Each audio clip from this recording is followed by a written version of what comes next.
Good day, dear students. Today we are starting or we are continuing Act 2.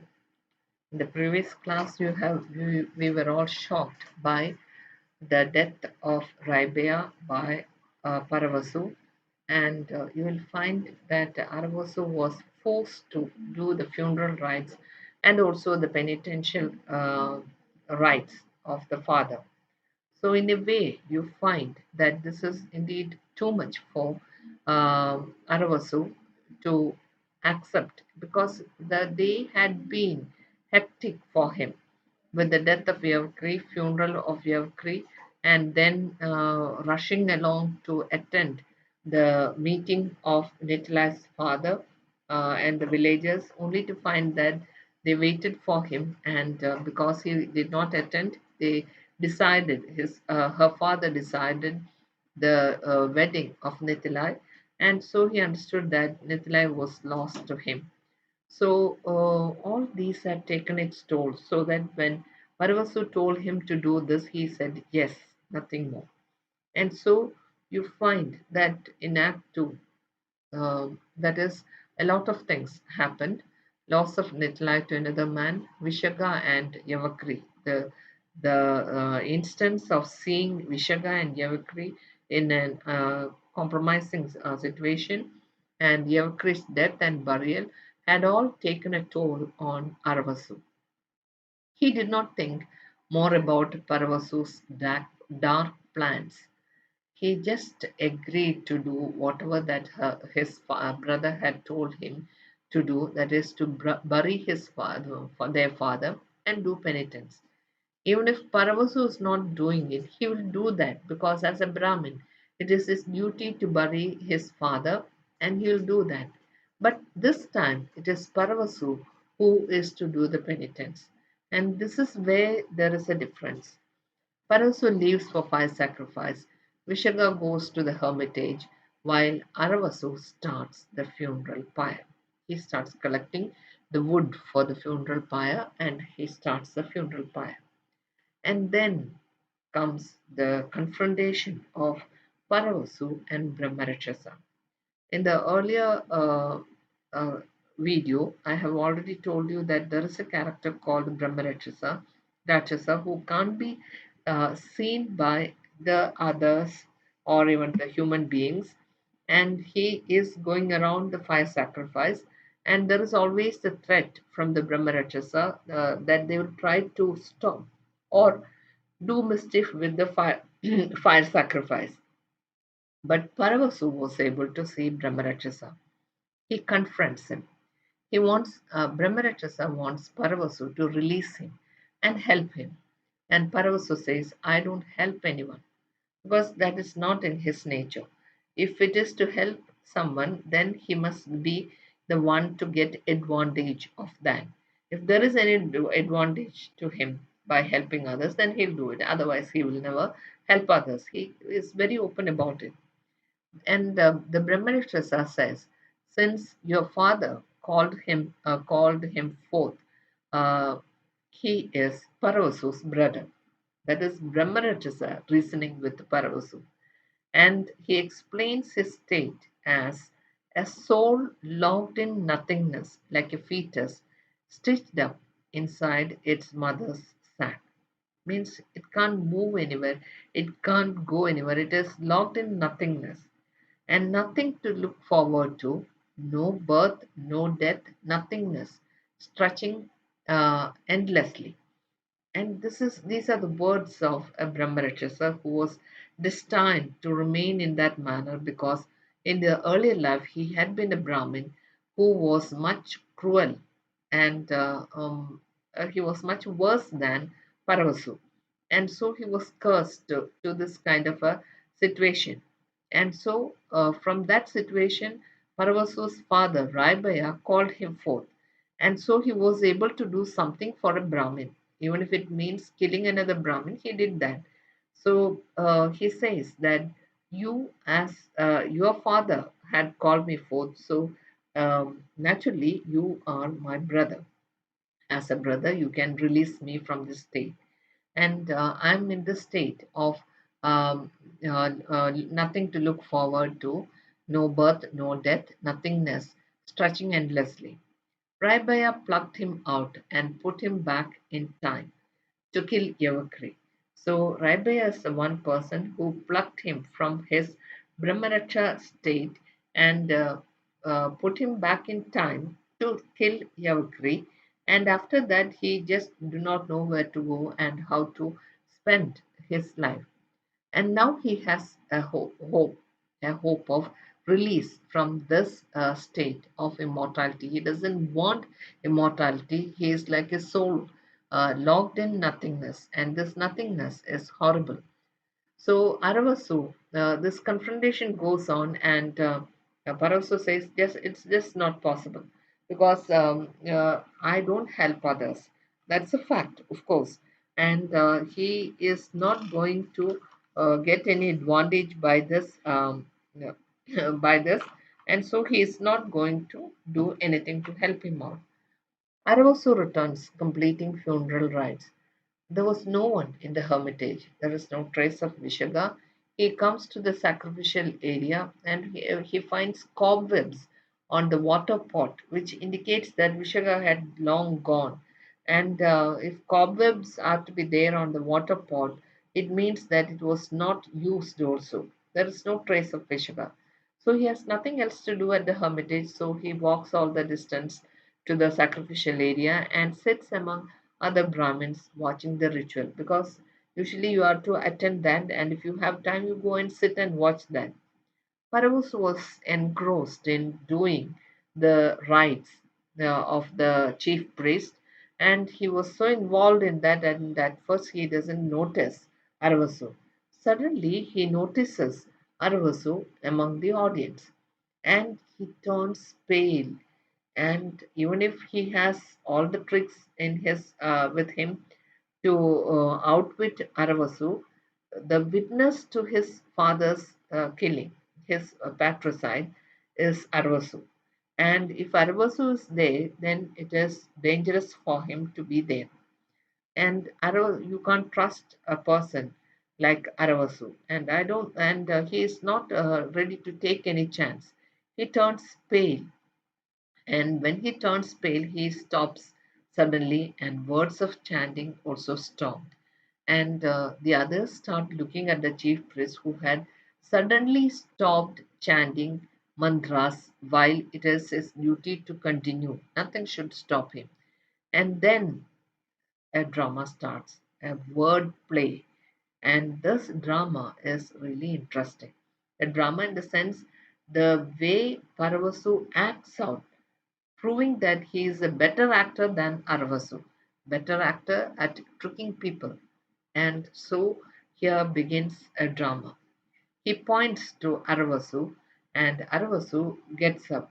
Who are you? This is the question that the brother Paravasu asks Aravasu. And you can imagine the surprise of Aravasu.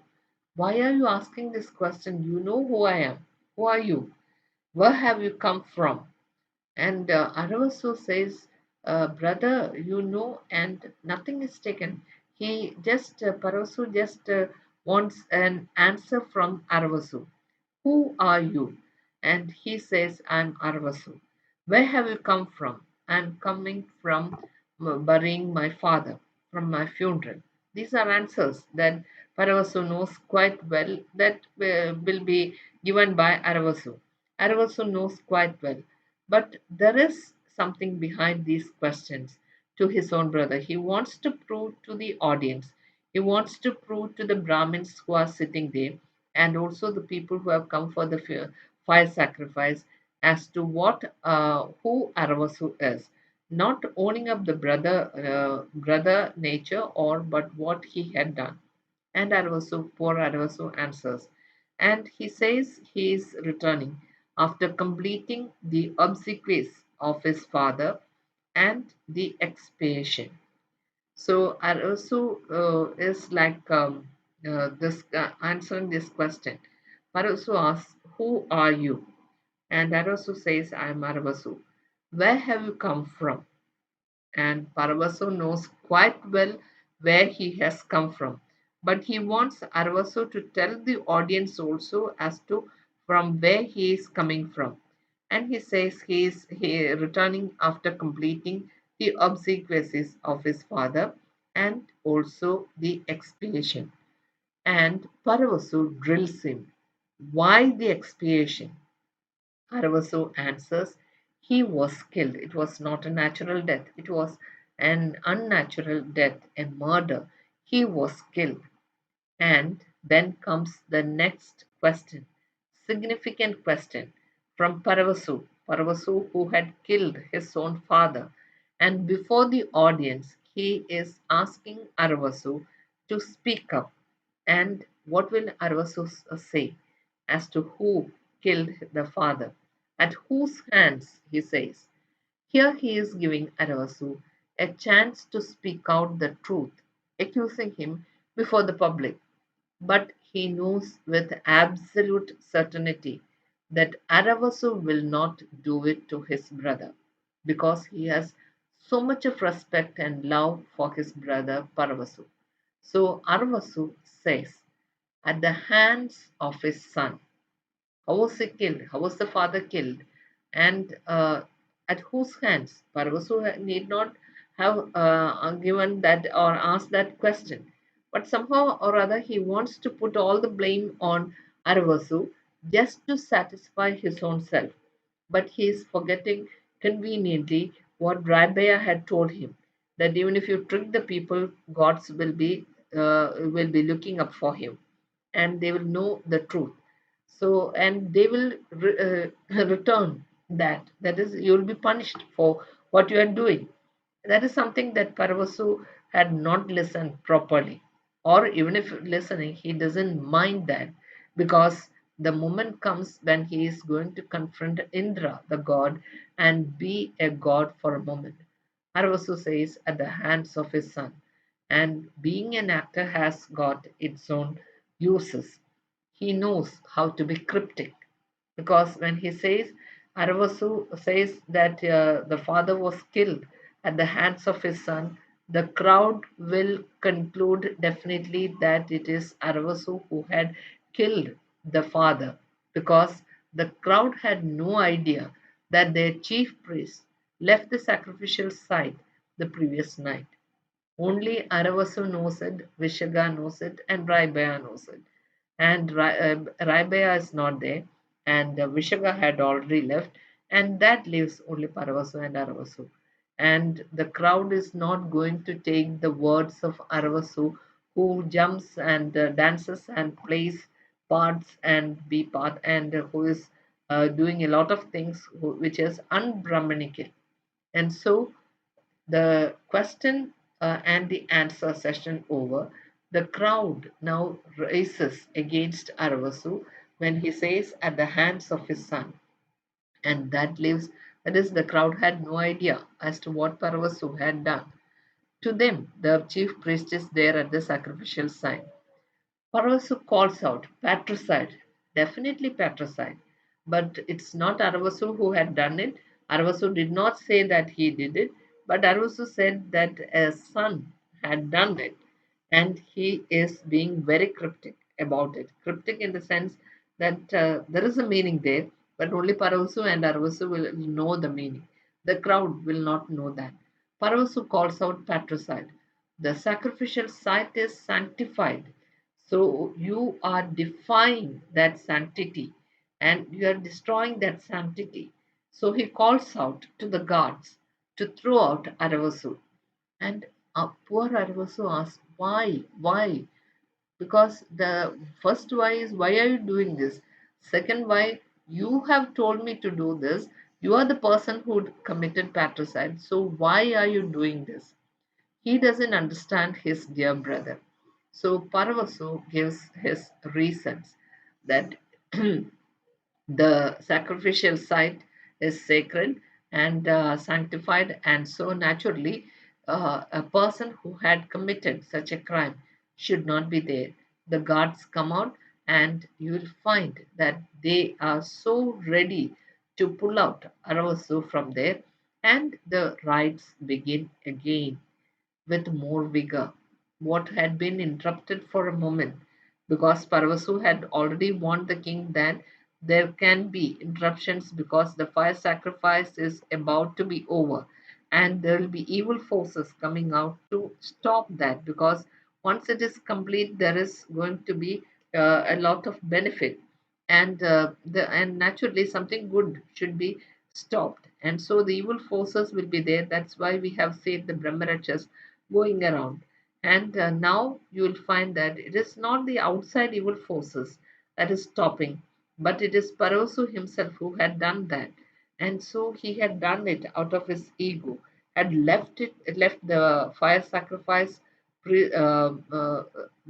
site, and he had gone home and committed patricide and had come back, and he had asked Aravasu to do it, and now he is letting the crowd think that Aravasu had committed patricide. And poor Arvasu just do not understand his brother. And so he just calls out, why, why? Paravasu gives his reasons, because it's impossible for a person who had committed patricide to be there, and the effectiveness of the fire sacrifice, which had been going on for the last 7 years, will be affected by his presence, and so the guards move him out, and the rites begin again. And when it is about nearing completion, such a thing is to happen, which is unfortunate. And so they are removing all these evil things, and Paravasu reigns supreme in the fire sacrifice site, and the stage is left dark.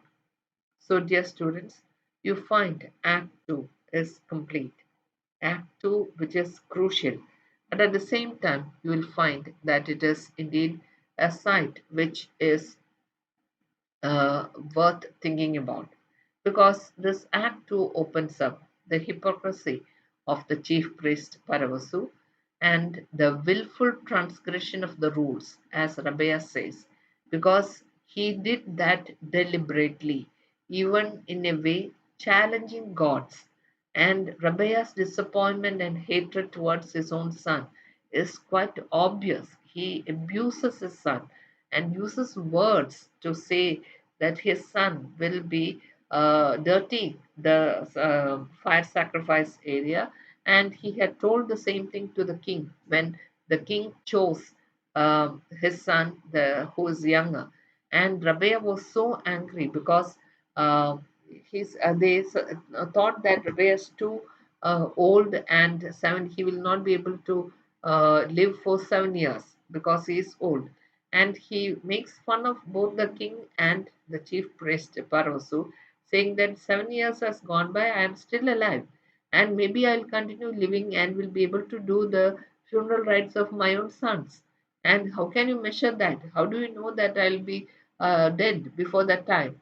And Parosu very cunningly tells him, or maybe saying that they wanted a younger person who will be able to remain intact for 7 years, and they don't want any harm or anything to stop the 7 years fire sacrifice.